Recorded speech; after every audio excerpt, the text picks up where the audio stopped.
एक सवाल है आपसे, अगर भगवान खुद आपसे मिलना ना चाहें तो क्या आप उन्हें ढूंढ पाएंगे? 5 भाइयों ने यही किया था। हजारों किलोमीटर चले, हिमालय की बर्फ में भटके और उस परमेश्वर को खोज निकाला जो खुद उनसे छुपना चाहते थे। ये कहानी है केदारनाथ की, भारत का एक दिव्य ज्योतिर्लिंग जो समय, बर्फ और बाढ़ के सामने भी अडिग रहा। महाभारत के बाद जब सब कुछ समाप्त हो चुका था, पांडव जीत गए थे लेकिन भीतर से हार चुके थे। अपने ही लोगों का विनाश उनकी आत्मा पर बोझ बन चुका था। उन्होंने ऋषियों से पूछा, हमारे पाप कैसे धुलेंगे? उत्तर मिला, महादेव को ढूंढो, उनसे क्षमा मांगो। लेकिन शिव उनसे मिलना नहीं चाहते थे। वे दूर चले गए हिमालय की गहराइयों में और वहां उन्होंने बैल का रूप धारण किया और केदारनाथ की वादियों में छुप गए। लेकिन सत्य छुपता नहीं। भीम ने पहचान लिया, यह महादेव हैं। वो बैल भागा और पांडव उसके पीछे। बर्फ, पत्थर, ऊंचाई, फिर भी पीछा नहीं छोड़ा। तभी वो बैल जमीन में समाने लगा और उसी क्षण भीम ने उसकी पीठ पकड़ ली।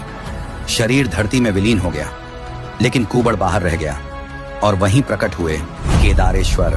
पांडव झुक गए पूरी तरह समर्पण में और उसी क्षण उनका बोझ उतर गया। और वहीं से शुरू हुआ केदारनाथ, जहां अहंकार टूटता है और आत्मा झुकती है। यहां भगवान मिलते नहीं, यहां भगवान प्रकट होते हैं।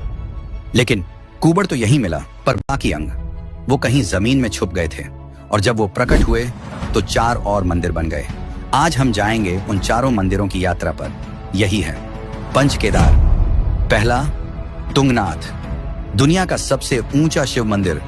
यहां प्रकट हुई महादेव की भुजाएं, वो भुजाएं जो पूरे ब्रह्मांड को थामे हैं। दूसरा, रुद्रनाथ, यहां प्रकट हुआ महादेव का मुख, वो मुख जो काल को भी देखता है। रुद्रनाथ पांचों में सबसे दुर्गम है। 20 किलोमीटर पैदल, घने जंगल। शायद इसीलिए यहां जो जाता है वो बदल कर आता है।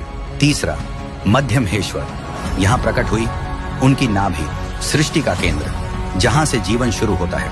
मध्यमहेश्वर यानी वो स्थान जो सबके बीच में है। 5 मंदिरों के ठीक मध्य में यहाँ से केदारनाथ और चौखंबा दोनों दिखते हैं, जैसे महादेव खुद अपने इस धाम को देख रहे हों। चौथा, कल्पेश्वर, यहाँ प्रकट हुई उनकी जटाएं। पंच केदार का एकमात्र मंदिर है जो पूरे साल खुला रहता है। एक गुफा के भीतर बसा मंदिर जहाँ बाहर की दुनिया का शोर एकदम बंद हो जाता है। कल्पेश्वर कहता है, जटाएं उलझी हैं पर शिव शांत है। हमारी जिंदगी भी तो ऐसी ही है। ये सिर्फ 5 मंदिर नहीं है, महादेव का शरीर है जो पूरे हिमालय में जीवित है। कुबड़ केदारनाथ, भुजाएं तुंगनाथ, मुख रुद्रनाथ, नाभि मध्यमहेश्वर, जटाएं कल्पेश्वर। सोचिए उन पांडवों के बारे में जो इन 5 स्थानों पर गए, हर जगह प्रार्थना की। उन्हें पता था भगवान को खंड खंड में नहीं, पूरा पाना होगा और तब जाकर मिला उन्हें मोक्ष। महादेव कहीं गए नहीं, वो यहीं हैं, इन पहाड़ों में, हर उस कदम में जो उनकी ओर बढ़ता है और शायद हर उस दिल में भी जो उन्हें याद करता है। हर हर महादेव।